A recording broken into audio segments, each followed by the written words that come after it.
Hello friends, बहुत बहुत स्वागत है आप सभी का एक बार फिर से सरकारी हट में।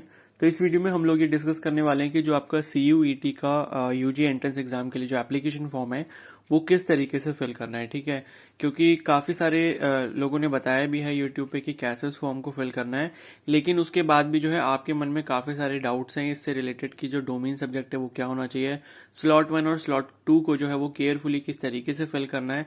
तो ये सारी चीज़ें जो है मैं आपको डिटेल में अच्छे से एक्सप्लेन करूंगा, ताकि आपने अगर अभी तक एप्लीकेशन फॉर्म फिल नहीं कराया और अगर कर भी दिया और आपसे कोई अगर लगता है आपको बाद में ये रियलाइज होता है कि हाँ मुझसे ये गलती हो गई है, तो आप जब करेक्शन विंडो ओपन होगी तब आप जो है उसको रेक्टिफाई कर सकते हैं अपनी मिस्टेक को। ठीक है, तो हम लोग स्टार्टिंग से देखेंगे एंड तक कि आपको एप्लीकेशन फॉर्म किस तरीके से फिल करना है।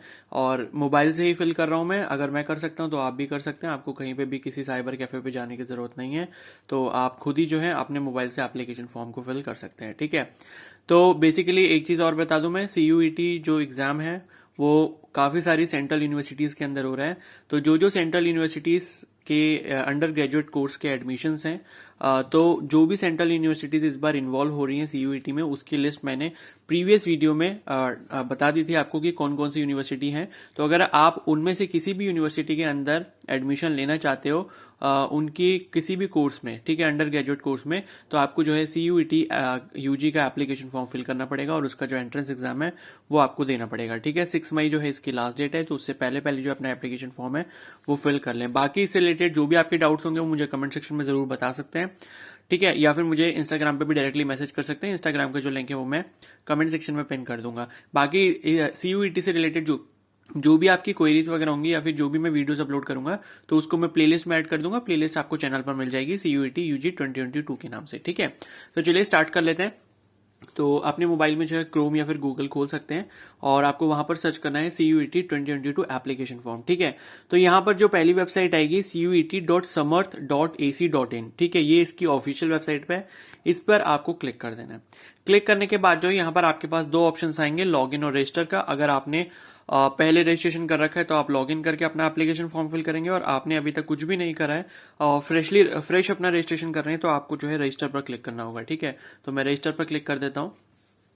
उसके बाद जो है यहाँ पर इन्फॉर्मेशन बुलेटिन डाउनलोड करके आप इन्फॉर्मेशन चेक कर सकते हैं, एलिजिबिलिटी वगैरह, बाकी सब्जेक्ट्स वगैरह जो आपके मतलब एप्लीकेशन फॉर्म में फिल करने हैं आपको एंट्रेंस एग्जाम देने के लिए, वो सारी चीजें फिल कर सकते हैं। बाकी उसके बारे में मैं आपको अभी बीच में डिटेल में बताता रहूंगा, और जो बाकी चीज रह जाएंगी और उसको मैं जो है आपको अपकमिंग वीडियोस में डिस्कस कर दूंगा। ठीक है, तो यहाँ पर जो इसके एप्लीकेशन फॉर्म की जो है वो फीस यहाँ पर लिखी है।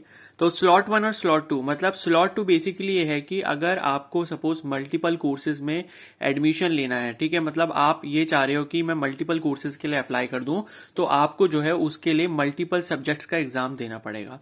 क्लियर है, तो उसके अकॉर्डिंग अगर आपके स्लॉट 1 में सब्जेक्ट सारे फिल हो जाते हैं, उसके बाद अगर आपके पास स्लॉट 1 में स्पेस नहीं बचता है तो आपको स्लॉट 2 में जो है अपने सब्जेक्ट ऐड करने पड़ेंगे, और उसका जो एग्जाम है फिर आपको स्लॉट 2 में देना पड़ेगा। ठीक है, तो दोनों की फीस जो है स्लॉट 1 और स्लॉट 2 अनरिजर्व कैटेगरी के लिए 650 रुपीज ईच है, और ओबीसी और ओबीसी एनसीएल और ईडब्ल्यूएस के लिए 600 रुपीज है, और SC ST और PWD या फिर थर्ड जेंडर के लिए जो है 550 रुपीज है। ठीक है, तो फीस के बारे में हमने देख लिया है। अब हम लोग नीचे स्क्रॉल करते हैं इसको। ठीक है, तो नीचे यहाँ पर जो है आपको एक डिक्लेरेशन यहाँ पर टिक लगाना है, यहाँ पर साइन करना है कि I have downloaded the information bulletin. इस पर मैं जो है टिक कर देता हूँ, और उसके बाद क्लिक हियर टू प्रोसीड पर मुझे क्लिक करना है। ठीक है, उसके बाद जो है हम लोग नेक्स्ट पेज पर यहाँ पर आ गए हैं, और यहाँ पर जो है आपसे आपकी पर्सनल डिटेल्स मांगी जाएंगी। ठीक है, तो आपको जो है सबसे पहले अपना नेम फिल करना है, कैपिटल लेटर्स में फिल करना, मिस्टर मिसेस मिस कुछ भी किसी को नहीं लगाना है। ठीक है, जो आपका टाइटल होता है वो नहीं लगाना है आपको, सिर्फ आपका नाम। ठीक है, जैसे किसी का नाम अगर कार्तिक है तो कार्तिक यादव है सपोज, तो कार्तिक KARTIK इस तरीके से लिखेंगे, फिर स्पेस, फिर यादव लिखेंगे। क्लियर है, और उसी तरीके से आपका फादर नेम, और जो भी आप डिटेल्स डालो वो वही डालना जो आपके क्लास 10th की सर्टिफिकेट में मेंशन है। ठीक है, ऐसा मत करना कि आपने आधार कार्ड से देखा और आधार कार्ड में पता चला कि आपके क्लास 10th की मार्कशीट से अलग डिटेल्स है, क्योंकि आधार कार्ड में आप रेक्टिफाई करवा सकते हो लेकिन मार्कशीट में जो है वो नहीं हो सकता। ठीक है, बहुत ही टिपिकल होता है, एफिडेविट वगैरह देना पड़ता है। तो जो भी चीजें आपकी क्लास 10th की मार्कशीट में है, आपका नाम, आपका फादर का नाम, आपका मदर नेम और डेट ऑफ बर्थ वगैरह, तो वो सारी चीजें आप वहां, वो जो वहां पर लिखी हुई है वहीं से आप देखकर डालोगे। ठीक है, तो यहाँ पर आपका फर्स्ट, यहाँ पर जो आपका कैंडिडेट्स नेम लिखा है तो यहाँ पर आपका नेम आ जाएगा, फिर आपकी फादर का नेम यहाँ पर आ जाएगा, ठीक है। फिर उसके बाद जो है यहाँ पर मदर्स नेम आ जाएगा, क्लियर है। फिर मदर्स नेम, अगर सपोज किसी गार्जियन का नेम डालना चाहते हैं, पेरेंट्स का नाम नहीं डालना चाहते तो आप गार्जियंस का नेम भी यहाँ पर डाल सकते हैं, क्लियर है। उसके बाद जो है आपकी डेट ऑफ बर्थ हो जाएगी, यहाँ पर आपको डे सेलेक्ट करना होगा कि कौन सा डे है, ठीक है। सपोज 1 कर दिया मैंने, और उसके बाद मंथ सेलेक्ट करना है, फिर ईयर सेलेक्ट करना है, उसके बाद आपको जेंडर सेलेक्ट करना है, ठीक है, मेल फीमेल या फिर थर्ड जेंडर हो गया, ठीक है। उसके बाद नेशनलिटी जो भी आपकी इंडियन या फिर OCI overseas citizen of India या फिर फॉरेन, ठीक है, तो वो सेलेक्ट कर सकते हैं। उसके बाद आइडेंटिटी टाइप, ठीक है, तो यहाँ पर आपको काफी सारे ऑप्शंस मिलेंगे, PAN card, school ID card, passport, voter ID card, ration card with photograph, bank passbook with photograph, driving licence या फिर other valid identity with photograph, ठीक है। तो अगर सपोज आप आधार कार्ड को अपलोड कर रहे हैं, आधार कार्ड करेंगे, तो आपको जो है लास्ट वाला ऑप्शन चूज करना है यहाँ पर, other valid government identity with photograph, ठीक है। तो ये चीज ध्यान रखें कि आपकी जो भी डिटेल्स आपके आईडी कार्ड में हो वो सारी चीजें आपकी सही हो, आपका नेम, डेट ऑफ बर्थ जो भी होता है, एड्रेस वगैरह, वो सारी चीजें बिल्कुल सही हो, ठीक है। तो जो भी आप सिलेक्ट करना चाहते हैं, स्कूल का आईडी कार्ड भी यहाँ पर आपको एक ऑप्शन दिया है, क्योंकि काफी सारे स्टूडेंट जो हैं वो 18 ईयर्स के नहीं होते, तो उनका पैन कार्ड वगैरह या फिर वोटर आईडी, ड्राइविंग लाइसेंस ये सब नहीं होता, और इन केस उनका अगर आधार कार्ड भी नहीं बन पाया तो वो स्कूल का आईडी कार्ड जो है वो यहाँ पर सिलेक्ट कर सकते हैं। तो सपोज मैंने स्कूल आईडी कार्ड सिलेक्ट कर लिया, उसके बाद जो भी आपके आईडी कार्ड के ऊपर उसका जो नंबर होता है वो मेंशन होगा, वो आपको यहाँ पर डाल देना है, ठीक है। एंटर वैलिड आइडेंटिफिकेशन नंबर, यहाँ पर आप डाल सकते हैं इसको। उसके बाद जो आपको अपना प्रेजेंट एड्रेस डालना है, जहां पर आप अभी आप रह रहे हैं, ठीक है। तो वहां पर जो है आपका मतलब जो भी आपकी कॉलोनी वगैरह है, मोहल्ला है, ठीक है, वो सारी चीजें यहाँ पर आ जाएंगे, सब लोकेलिटी आ जाएगी। उसके बाद कंट्री जो है, जो भी आपकी कंट्री है, इंडिया सेलेक्ट कर देंगे, ठीक है। उसके बाद स्टेट या यूनियन टेरिटरी यहाँ से सिलेक्ट कर लेंगे, तो जो भी आपकी स्टेट है वो यहाँ से आप जो है सेलेक्ट कर सकते हैं, ठीक है। फिर डिस्ट्रिक्ट उसमें सेलेक्ट कर लेंगे, जब आप स्टेट सेलेक्ट करोगे तो उसमें जितने भी डिस्ट्रिक्ट होंगे वो सारी लिस्ट में आ जाएंगे। फिर जो आप का प्रेजेंट एड्रेस का जो पिन कोड है 6 डिजिट का, वो आप यहाँ पर डाल सकते हैं। पिन कोड अगर आपको नहीं मालूम है तो आप गूगल पे अपना जो प्लेस है, प्लेस ऑफ रेजिडेंस है, उसको सर्च कर लीजिए, उसके आगे पिन कोड लिखिए, तो आपका जो पिन कोड है वो आ जाएगा, ठीक है। उसके बाद आपको अपना करेक्ट ईमेल एड्रेस डालना है, स्मॉल लेटर्स में डालना आप लोग, ठीक है। तो ईमेल एड्रेस जो है यहाँ पर आपका एंटर हो जाएगा।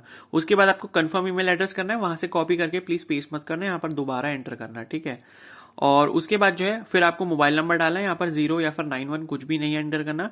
जो आपका मोबाइल नंबर 10 डिजिट्स का होता है सिर्फ वही आपको यहाँ पर एंटर करना है। उसके बाद दोबारा आपको यहाँ पर कंफर्म मोबाइल नंबर करना है, यानी कि दोबारा आप यहाँ पर मोबाइल नंबर एंटर करोगे। और इंटरनेट कॉन्टैक्ट नंबर अगर आप डालना चाहो तो डाल सकते हो, वरना कोई प्रॉब्लम नहीं है, ठीक है। अगर आपके पास है, आपका फादर या मदर का किसी का भी नंबर है, तो आप उसको यहाँ पर मेंशन कर सकते हैं, क्लियर है। उसके बाद आपसे बोला जाएगा कि परमानेंट एड्रेस अगर आपका सेम है प्रेजेंट एड्रेस के, मतलब आपका जो प्रेजेंट एड्रेस है वही आपका अगर प्रेजेंट परमानेंट एड्रेस है, तो आप यहाँ पर टिक लगा सकते हो, ठीक है। Click is same as present address, ठीक है। तो यहाँ पर मैं क्लिक कर देता हूँ। उसके बाद जो है फिर आपको दोबारा से ये सारी इन्फॉर्मेशन जो है आपको लोकेलिटी वगैरह ये सब आपको दोबारा से फिल नहीं करनी पड़ेगी। उसके बाद आपसे बोलेगा पासवर्ड के लिए, ठीक है। तो आपको जो है पासवर्ड अपना बनाना होगा। तो पासवर्ड में एक चीज याद रखना कि एक कैपिटल लेटर होना चाहिए मिनिमम, उसके बाद थोड़े बहुत जो है 4-5 जो है आपके स्मॉल लेटर्स होने चाहिए, उसके बाद कुछ नंबर्स होने चाहिए, उसके बाद कोई स्पेशल कैरेक्टर होना चाहिए, ठीक है। जैसे उन्होंने एग्जाम्पल दिया है test@123, तो टेस्ट में देखो कैपिटल टी है एक, फिर उसके बाद 3 स्मॉल लेटर्स हैं EST, और उसके बाद @ यानी कि एक स्पेशल लेटर है, और कुछ नंबर्स हैं जैसे कि 1 2 3। तो इस तरीके से आपको चारों चीजों का जो है कॉम्बिनेशन बनाना है, जिससे आपका पासवर्ड स्ट्रांग बन पाए, और ये तभी जो है आपको आगे प्रोसीड करने देगा, ठीक है। तो जो पासवर्ड आप ऊपर एंटर करोगे, उसके बाद दोबारा कंफर्म पासवर्ड में वही सेम पासवर्ड एंटर कर देना। उसके बाद सिक्योरिटी क्वेश्चन है, तो सिक्योरिटी क्वेश्चन इनमें से कोई भी सिलेक्ट कर सकते हो। वो इसलिए करवाया जाता है कि इनकेस अगर आप फ्यूचर में पासवर्ड भूल जाते हो, तो आप इस सिक्योरिटी क्वेश्चन की हेल्प से इसका आंसर देके जो अपना पासवर्ड दोबारा से जनरेट कर सकते हो अपनी ईमेल आईडी पर, ठीक है। तो what is your favourite book, तो अगर सपोज आपकी कोई फेवरेट बुक है तो उसको सिलेक्ट करके उसका आंसर जो यहाँ पर एंटर सिक्योरिटी आंसर का जो स्पेस दे रखा है यहाँ पर उसको एंटर कर सकते हो, ठीक है। फिर आपसे बोलेगा सिक्योरिटी पिन, तो ये जो एक कैप्चा कोड लिखा हुआ है यहाँ पर KOGKXZY, तो जो भी आपके आगे कैप्चा कोड आ रहा होगा वो यहाँ पर इस वाले बॉक्स में जो आपको एंटर कर देना है, एंटर सिक्योरिटी पिन। उसके बाद जो आपको फाइनल सबमिट कर देना है, ठीक है। तो मैं ये सारी डिटेल्स को फिल कर लेता हूँ एक बार, मतलब एनोनिमसली कर लेता हूँ फिल, उसके बाद हम लोग सबमिट करके आगे प्रोसीड करते हैं, ओके। तो फ्रेंड्स यहाँ पर जो है मैंने सारी डिटेल्स जो है एनोनिमसली एंटर कर दी हैं। और एक चीज मैं आपको बता दूं कि गार्जियंस नेम जो है वो फिल करना कंपलसरी है, उसके बिना जो है वो आगे प्रोसीड नहीं करने देगा आपको। तो गार्जियंस नेम में आप अपने फादर का नेम ही दोबारा से एंटर कर सकते हो, ओके। तो मैं इसको जो है यहाँ पर सबमिट कर देता हूँ, ठीक है। तो सबमिट करने के बाद जो है यहाँ पर रिव्यू पेज आ गया, यानी कि जो भी मैंने यहाँ पर डिटेल्स एंटर करी हैं वो सारी यहाँ पर मेंशन हो गई हैं दोबारा से। ठीक है, तो आप भी इस तरीके से इसको जो है आप अपनी डिटेल्स डालने के बाद जो दोबारा से चेक कर सकते हैं। क्लियर है। उसके बाद जो है यहाँ पर जो है आपको ये एक चेकलिस्ट वेरीफाई करने को बोलेगा, तो आप अपनी सारी चीजें जब दोबारा से चेक कर लोगे तो चेक करने के बाद जो है यहाँ पर आपको सब पर टिक लगा देना है। ठीक है, कि मैंने जो है सारी चीज़ें चेक कर ली हैं, तो इसलिए आपको ये सारी चीज़ें टिक लगाकर वेरीफाई करना है। ठीक है, उसके बाद जो है अगर आपसे कोई मिस्टेक हो जाती है, सपोज आपने कोई नेम या फिर कोई एंट्री जो है गलत कर दी है, तो उसके बाद यहाँ पर जो है एडिट रजिस्ट्रेशन डिटेल्स का जो ऑप्शन आ रहा है इस पर आप क्लिक कर सकते हो और दोबारा से उसको चीज़ों को जो है एंट्रीज को एडिट कर सकते हो। ठीक है, उसके बाद ये बोल रहा है कि submit and send OTP to mobile. तो इसके बाद जब हम सबमिट करेंगे तो एक जो है ओटीपी आएगा, ओटीपी जो है मोबाइल पर जो आएगा उसके बाद एंटर करके उसको जो है हम लोग वेरीफाई करेंगे। ठीक है, तो मैं इस पर क्लिक कर देता हूँ।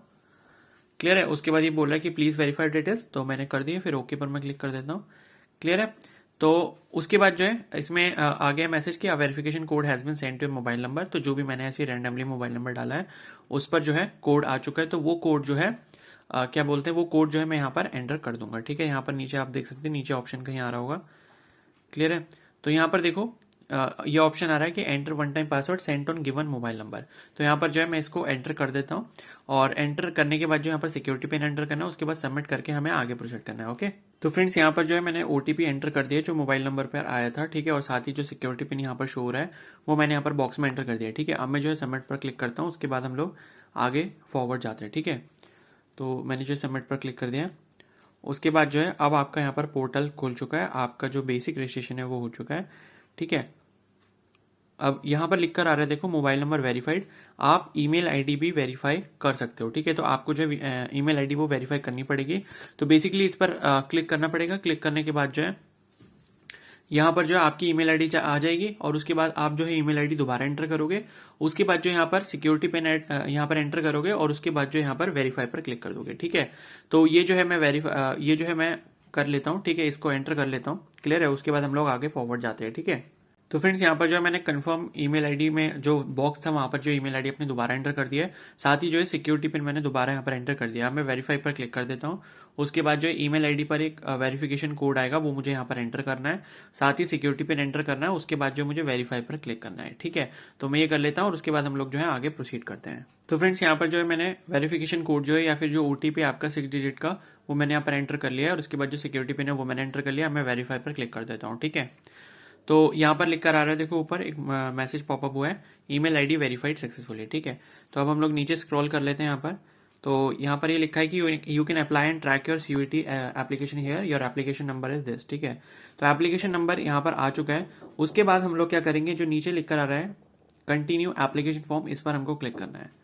ठीक है, यहाँ पर आने के बाद जो है ये मेरी पर्सनल डिटेल्स फिर से आ गई जो मैंने ऐसी मतलब फिल कर रखी है।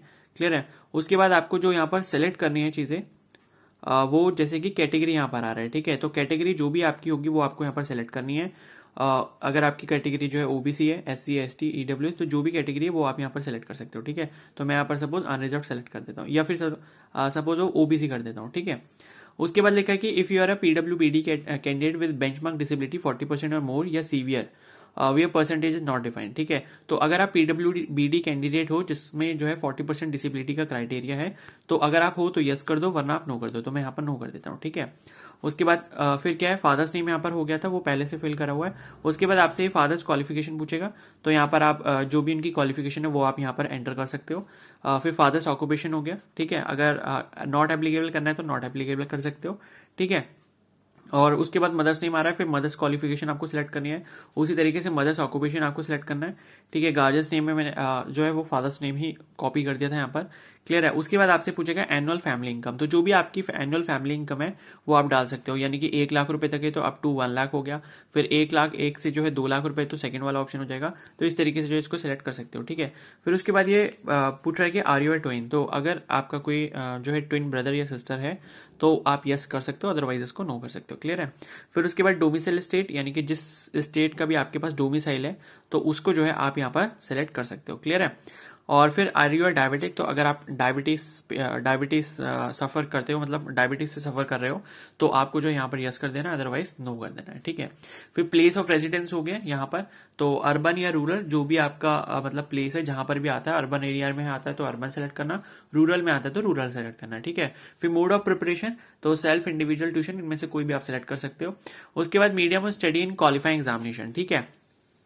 तो medium study in qualifying examination यानी कि जो आपने क्लास 12th करा है, तो क्लास 12th का जो आपका मीडियम था, ठीक है, आपने वहां पर आपकी जो मेन लैंग्वेज थी वहां पर, ठीक है, स्टडी करने की, वो आपकी क्या थी, ठीक है। तो इंग्लिश, हिंदी या जो भी अगर आपका स्टेट बोर्ड है कोई, तो वहां पर अगर उस रीजनल लैंग्वेज में आपने पढ़ाई करी है तो वो आप यहाँ पर सिलेक्ट कर सकते हो, ठीक है। इससे ये कंफ्यूज मत होना कि ये वाली जो लैंग्वेज है वो आपकी पेपर की लैंग्वेज होगी, क्लियर है। ये आपसे वो वाली लैंग्वेज पूछ रहा है जो आपने क्वालिफाइंग एग्जामिनेशन में आपका जिसमें मीडियम था। क्वालिफाइंग एग्जामिनेशन का मतलब ये है कि जैसे यूजी प्रोग्राम में आप एडमिशन लेने जा रहे हो, तो उसके लिए जो क्वालिफाइंग एग्जामिनेशन है वो आपका क्लास 12th है, ठीक है। तो उसमें पूछ रहा है कि क्लास 12th में आपने जो सब्जेक्ट स्टडी किए हैं वो कौन सी लैंग्वेज में किए हैं, जैसे फिजिक्स हो गया, केमिस्ट्री हो गया, ठीक है, ये आपने हिंदी में स्टडी किए हैं या इंग्लिश में किए हैं या फिर और किसी रीजनल लैंग्वेज में किए हैं, तो वो आप यहाँ पर सिलेक्ट कर सकते हो, क्लियर है।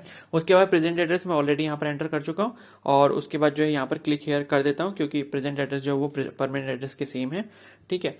उसके बाद जो है फिर आपसे एक कोटा और कैटेगरी के बारे में पूछेगा कि do you belong to below poverty line. अगर बीपीएल कैटेगरी को बिलोंग करते हैं आप तो यस कर सकते हैं, अदरवाइज नो कर सकते हैं। फिर आर यू कश्मीरी माइग्रेंट, तो यस या नो, जो भी अगर आप पे एप्लीकेबल होता है तो यस कर सकते हैं। फिर वार्ड ऑफ डिफेंस पर्सनल या एक्स सर्विसमैन, ठीक है। तो अगर आपके पेरेंट्स में से कोई भी जो है एक्स सर्विसमैन है या फिर डिफेंस पर्सोनल है, तो यहाँ पर आप यस या फिर नो कर सकते हो, क्लियर है। फिर अगर आपके पास एनसीसी है, उसका जो कोटा आप लेना चाहते हो तो उसके लिए यस या नो कर सकते हो, क्लियर है।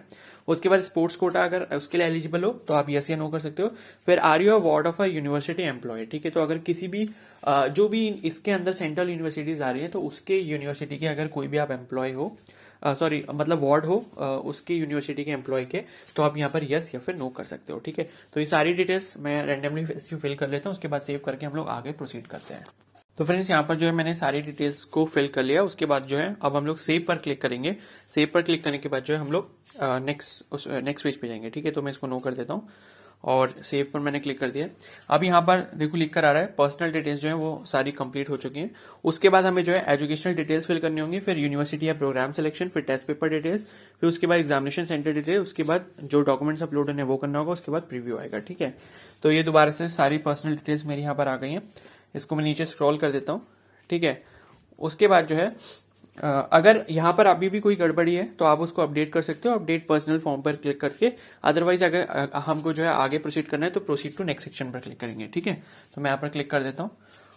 उसके बाद जो है ये आपसे पूछ रहा है क्लास 10th और इक्विवेलेंट एजुकेशनल डिटेल्स, ठीक है। तो जो भी आपकी क्लास 10th की डिटेल्स है, जैसे रिजल्ट स्टेटस पास होगा, ठीक है। तो क्लास 10th आप सभी ने पास कर लिया, क्योंकि क्लास 12th इसकी एलिजिबिलिटी है यूजी प्रोग्राम में एडमिशन लेने के लिए, तो पास पे क्लिक कर देंगे। फिर आपने जिस ईयर में जो है क्लास 10 जो अपना पास किया वो पासिंग ईयर सेलेक्ट कर लोगे। फिर क्वालिफाइंग एग्जाम यानी कि 10th और इक्विवेलेंट सेलेक्ट कर देंगे यहाँ पर। फिर प्लेस ऑफ स्कूलिंग, तो जो भी आपकी प्लेस है अर्बन या रूरल वो आप यहाँ से सेलेक्ट कर सकते हो, ठीक है। फिर टाइप ऑफ स्कूल या कॉलेज, तो यहाँ पर जो भी आपके ऊपर एप्लीकेबल होता है, जैसे कि गवर्नमेंट स्कूल था तो वो कर सकते हो, गवर्नमेंट एडेड प्राइवेट था, केंद्रीय विद्यालय था, जेएनवी था, ठीक है, या फिर प्राइवेट एंड एडेड था, या फिर सीबीएसई स्कूल था। तो मोस्टली कैंडिडेट्स के जो सीबीएसई स्कूल होंगे तो ये वाला कर सकते हो आप, central board of secondary education school, ठीक है। फिर क्वालिफाइंग एग्जामिनेशन कंट्री, तो जो इंडिया है या फिर अगर किसी ने बाहर से करा है तो वो आउटसाइड इंडिया करेगा, ठीक है। फिर उसके बाद क्वालिफाइंग एग्जामिनेशन स्टेट, तो जहां से आपने क्लास 10th कराया है अपना, उसको जो है आप यहाँ पर सेलेक्ट कर सकते हो, क्लियर है। फिर क्वालिफाइंग एग्जामिनेशन डिस्ट्रिक्ट पूछ रहा है, तो जो आपका डिस्ट्रिक्ट होगा जहां से आपने क्लास 10th किया है वहां वो जो डिस्ट्रिक्ट है वो आप यहाँ पर सेलेक्ट कर लोगे, ठीक है। फिर बोर्ड नेम पूछ रहा है, तो बोर्ड यहाँ से आप देख सकते हो काफी सारे बोर्ड्स हैं, जो जिसका स्टेट बोर्ड है वो स्टेट बोर्ड सेलेक्ट कर सकता है अपना। बाकी जो सेंट्रल बोर्ड है यानी कि central board of secondary education वो यहाँ पर आ रहा है, यानी कि सीबीएसई, तो मैंने सीबीएसई सेलेक्ट कर दिया, ठीक है। फिर यहाँ पर आपका स्कूल का जो नेम है और उसका जो एड्रेस है वो आ जाएगा, स्कूल का नेम और एड्रेस में खाली आप प्लेस डाल दो, ठीक है। कंप्लीट एड्रेस लिखने की जरूरत नहीं है। अगर किसी का नाम सपोज एचपी पब्लिक स्कूल है तो एचपी पब्लिक स्कूल जहां पर भी उसका प्लेस है, ठीक है, जैसे जयपुर है तो खाली जयपुर मेंशन कर दे वो, ठीक है। उसके बाद स्कूल या कॉलेज का पिन कोड, यानी कि सपोज जयपुर की मैं बात कर रहा हूँ, अगर आपका स्कूल जयपुर में है तो जयपुर का आप पिन कोड डाल दोगे। क्लियर है। फिर रोल नंबर, अपनी क्लास 10th की जो मार्कशीट है उस पर आपका जो है रोल नंबर लिखा होगा अपनी क्लास 10th का, वो आप यहाँ पर डाल सकते हो। फिर उसके बाद रिजल्ट मोड, यानी कि रिजल्ट किस फॉर्म में, आपका परसेंटेज की फॉर्म में या फिर ग्रेड की फॉर्म में। ग्रेड यानी कि CGPA, ठीक है। तो जो भी आपका रिजल्ट आया था, परसेंटेज में आया था तो परसेंटेज सेलेक्ट करना, अगर ग्रेड यानी कि CGPA में आया था तो ग्रेड सेलेक्ट करना, ठीक है। फिर उसके बाद आपसे क्लास 12th की डिटेल्स मांगेगा। क्लियर है। तो क्लास 12th की डिटेल्स यहां पर मांग रहा है। फिर रिजल्ट स्टेटस में अपीयरिंग या फिर पास्ड। अपीयरिंग उनको सेलेक्ट करना है जिनका 2022 में इस साल 12th कंप्लीट होगा, अभी वो लोग बोर्ड के एग्जाम्स देंगे।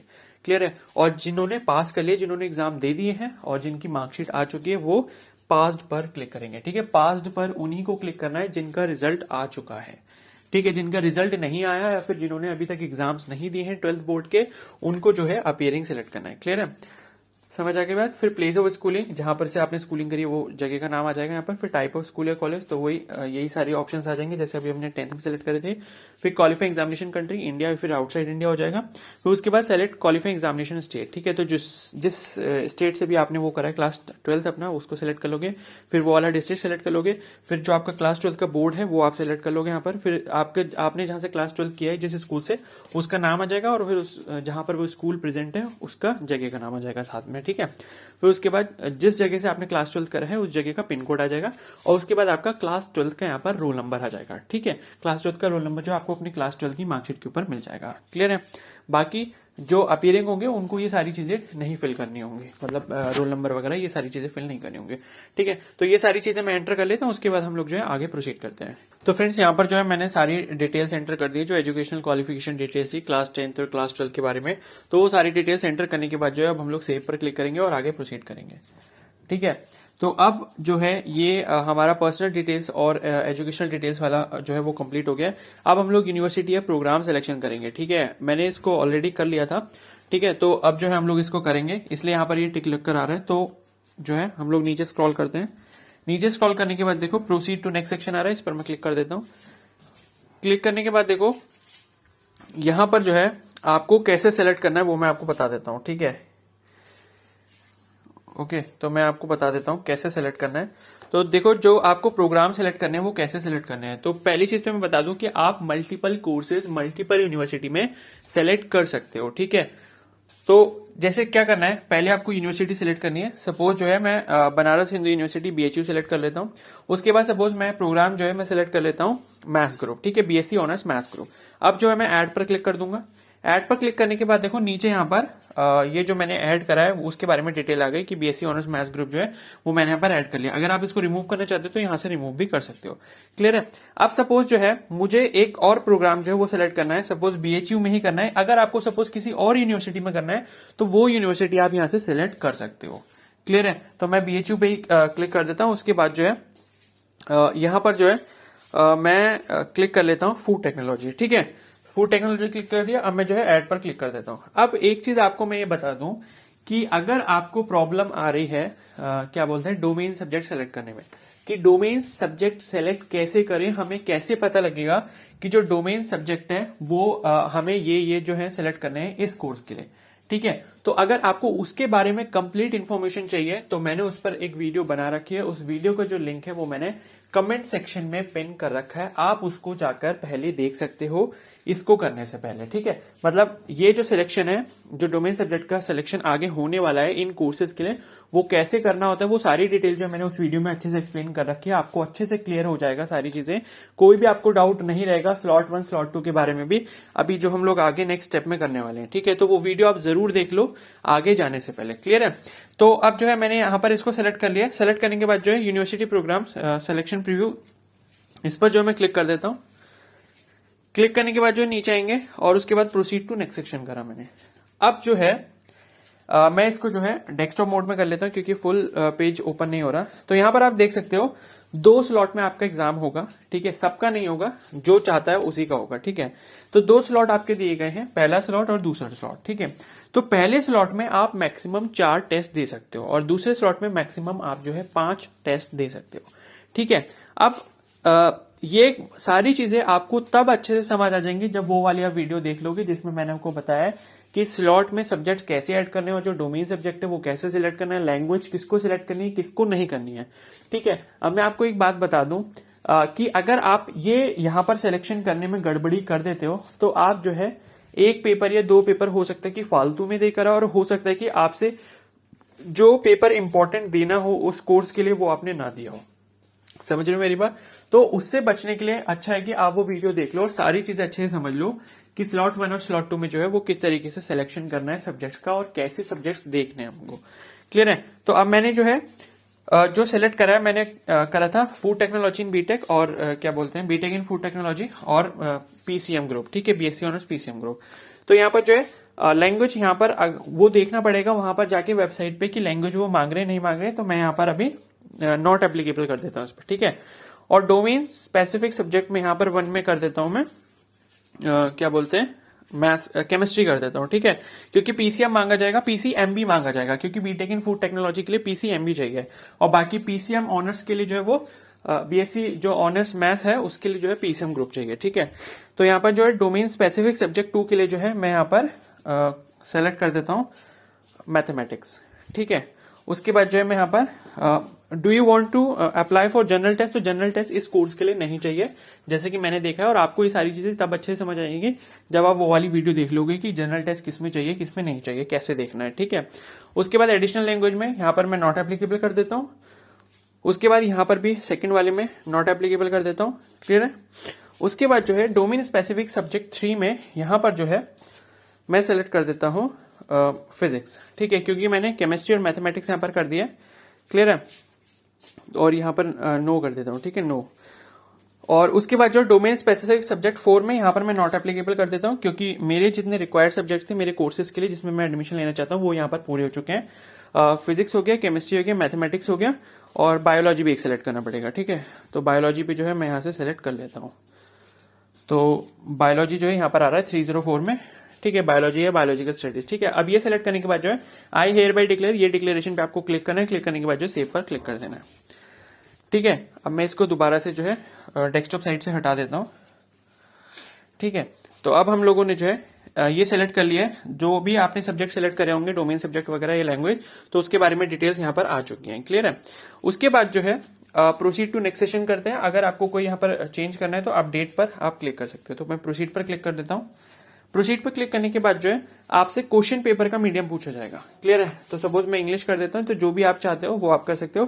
फिर सेंटर सिटी प्रेफरेंस 1, तो जो जहां पर भी आपको सेंटर चाहिए तो जिस स्टेट में चाहिए वो सिलेक्ट करोगे पहले, और जिस स्टेट में जिस सिटी में चाहिए जिस स्टेट की जिस सिटी में चाहिए वो यहाँ पर आप सिलेक्ट कर लोगे। ठीक है, तो जो भी आपके सेंटर सिटी के प्रेफरेंस होंगे उनको आप सिलेक्ट कर सकते हो यहाँ पर, और उसके बेसिस पर जो है उसका सिटी आप सिलेक्ट कर सकते हो। क्लियर है? तो यहां पर जो है मैं ऐसे रैंडमली सिलेक्ट कर लेता हूं। ठीक है, तो यहां पर जो है मैंने इसको रैंडमली सेलेक्ट कर लिया है। ठीक है, यहां पर ये बोला है कि ब्लैंक नहीं रह सकता, तो मैं इसको दोबारा से सेलेक्ट कर लेता हूं। ठीक है, तो मैंने यहां पर जो है इसको सेलेक्ट कर लिया है। सेलेक्ट करने के बाद जो मैं सेव पर क्लिक कर देता हूं। सेव पर क्लिक करने के बाद जो एग्जामिनेशन सेंटर डिटेल्स भी हो गई हमारी। अब अपलोड डिटेल्स बोलेगा ये। ठीक है, अब हम लोग प्रोसीड टू नेक्स्ट सेक्शन पर क्लिक करते हैं। क्लिक करने के बाद जो है यहां पर आप देख सकते हो इंस्ट्रक्शंस कुछ लिखे हुए हैं कि photo and signature is required in .jpg and JPEG image format. File size of photo must be within 10 KB to 200 KB limit. File size of signature must be within 4 KB to 30 KB. और document या certificate must be in PDF format and within 50 KB to 300 KB limit. ठीक है, तो आपको जो है ये सारे डॉक्यूमेंट्स यहाँ पर स्क्रॉल करके देखो। अगर आपने कैटेगरी वाले पर अप्लाई करा था, जैसे मैंने ओबीसी सिलेक्ट करा था स्टार्टिंग में, तो ओबीसी का यहाँ पर क्या बोलते हैं सर्टिफिकेट मांग रहा है। एक चीज याद रखना कि ओबीसी एनसीएल का अगर आपको रिजर्वेशन का बेनिफिट लेना है तो आपको जो है उसका सेंट्रल गवर्नमेंट का इशू हुआ जो है वो सर्टिफिकेट यहां पर अपलोड करना पड़ेगा। क्लियर है? और इससे रिलेटेड भी कोई डाउट होता है तो आप मुझे कमेंट सेक्शन में जरूर बता सकते हो। क्लियर है? तो जेपीजी फॉर्मेट में जो आपको फोटो और सिग्नेचर अपना अपलोड करना है उसका साइज लिमिट यहां पर दे रखा है। अगर किसी को साइज लिमिट चेंज करना नहीं आता है तो उसके लिए भी जो है मैंने वीडियो ऑलरेडी बना रखी है, तो उस वीडियो का जो लिंक है वो भी मैंने कमेंट सेक्शन में पिन कर रखा है, वहां से जाकर आप चेक कर सकते हो कि जो फोटो या फिर सिग्नेचर का साइज है उसको आप रिड्यूस कैसे कर सकते हो। ठीक है, बाकी ओबीसी एनसीएल का जो सर्टिफिकेट है वो आपको पीडीएफ फॉर्म में अपलोड करना होगा यहाँ पर। क्लियर है, तो वो आप पीडीएफ फॉर्म में यहाँ पर अपलोड कर लोगे, और अपलोड करने के बाद जो है यहाँ फिर जो है मैं इसको अपलोड कर लेता हूँ, और उसके बाद जो है हम लोग नेक्स्ट स्टेप पे चलते हैं। ठीक है, तो फ्रेंड्स यहाँ पर जो है मैंने डॉक्यूमेंट्स को अपलोड कर दिया, उसके बाद जो हम लोग प्रोसीड टू प्रीव्यू सेक्शन पर क्लिक करेंगे, तो जो भी आप डॉक्यूमेंट्स अपलोड करोगे वो यहाँ पर आपको जो है शो हो जाएंगे। ठीक है, तो यहाँ पर प्रोसीड टू प्रीव्यू सेक्शन पर मैं क्लिक कर देता हूँ। ठीक है, उसके बाद यहाँ पर मुझे इस चीज का प्रीव्यू मिल जाएगा और मैं जो है नीचे आ जाता हूँ। ठीक है, तो मैंने जो भी यहाँ पर डिटेल्स एंटर कर रखी है वो सारी चीजें यहाँ पर मेंशन होकर आ जाएंगी, और जो आपके डॉक्यूमेंट्स वगैरह वो सारी चीजें जो है वो आपको यहाँ पर दिख जाएंगी, फी डिटेल्स वगैरह सब दिख जाएंगी। ठीक है, जैसे मैंने 2 स्लॉट यहाँ पर फिल करे हैं, तो ओबीसी के लिए आपको पता है 600 रुपीज फीस है, तो टोटल जो मुझे 1200 रुपीज दिखा रहा है। ठीक है, बाकी ये जो पर्टिकुलर चेकलिस्ट है इन पे जो है आपको सब पर टिक लगा देना है। ठीक है, ये वेरीफाई करने के लिए कि आपकी जो डिटेल्स है वो सारी सही है या नहीं। ठीक है, तो इन सब पे जो है टिक लगा देता हूं मैं। क्लियर है, ठीक है, इस पर टिक लगाने के बाद अगर आपको जो है कोई भी चेंज करना है तो वो आप यहां पर चेंज कर सकते हो, अदरवाइज प्रोसीड टू पेमेंट पर मैं क्लिक कर देता हूं। ठीक है, प्रोसीड टू पेमेंट पर क्लिक कर दिया, और ये सारी चीजें जो है आपके फिर से मेंशन होकर आ गए हैं, और यहाँ पर जो आप कोई भी गेटवे जो है पेमेंट का यूज कर सकते हैं, एसबीआई का, कैनरा बैंक का, आईसीआईसीआई का या फिर पेटीएम का, उस पर क्लिक करके आप अपनी कार्ड डिटेल्स वगैरह डाल सकते हैं। यूपीआई से पेमेंट ना करें, ज्यादा बेटर रहेगा।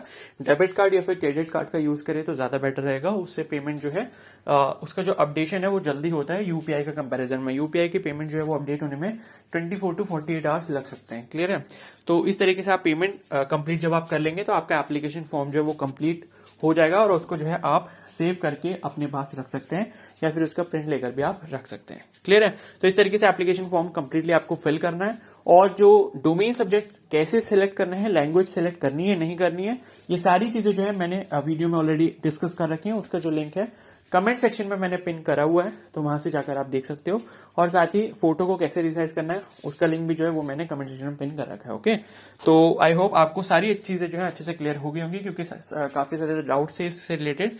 ठीक है, तो अगर ये वीडियो हेल्पफुल लगी तो प्लीज को जरूर लाइक कर देना, चैनल पर नए हो तो सब्सक्राइब कर लो और बेल आइकन को प्रेस कर लो, और भी कोई इससे रिलेटेड जो अपडेट आएगा तो वो मैं आपको तुरंत बता दूंगा। ओके, और कोई भी डाउट है तो आप मुझे कमेंट सेक्शन में बता सकते हो, या फिर मुझे इंस्टाग्राम पे डायरेक्टली मैसेज कर सकते हो। इंस्टाग्राम का लिंक भी जो है वो मैंने कमेंट सेक्शन में पिन कर रखा है। Okay, so thank you and have a nice day.